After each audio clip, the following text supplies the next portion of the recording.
The blogs. They're so vicious and so ridiculous. Conservatives like to talk and liberals like to type. Hillary Clinton, why'd she go to firedoglake.com? She could have chosen a less controversial site.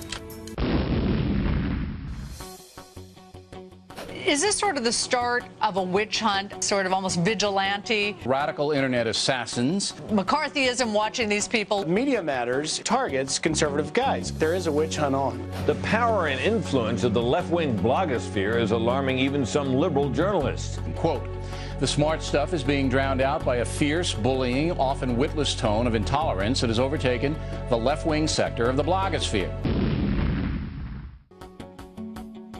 Then I went to the blogosphere, and oh my goodness, it's some of the filthiest language I've ever seen. It's just a sort of blog-driven, conspiracy-driven thing. Innuendos, falsehoods. The Daily Kos, that's the left-wing blogger who is not respectable. That's a dangerous thing about a blog. Sometimes it's a one-way communication. Boy, the internet certainly complicates things these days.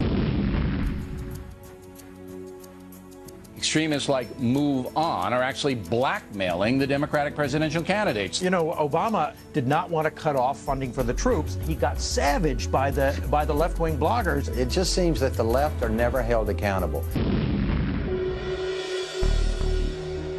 One of the worst examples of hatred America has to offer. Featuring the worst kind of hate rhetoric. A vicious far-left website called the Daily Kos. This is hate of the worst order.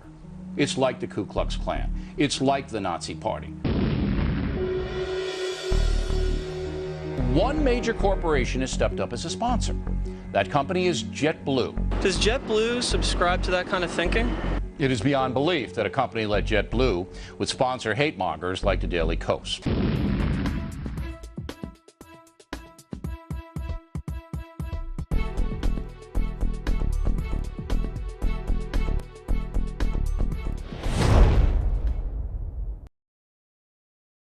By the way, the latest from the Kos website has a posting calling for the violent overthrow of the government. Great. Psst.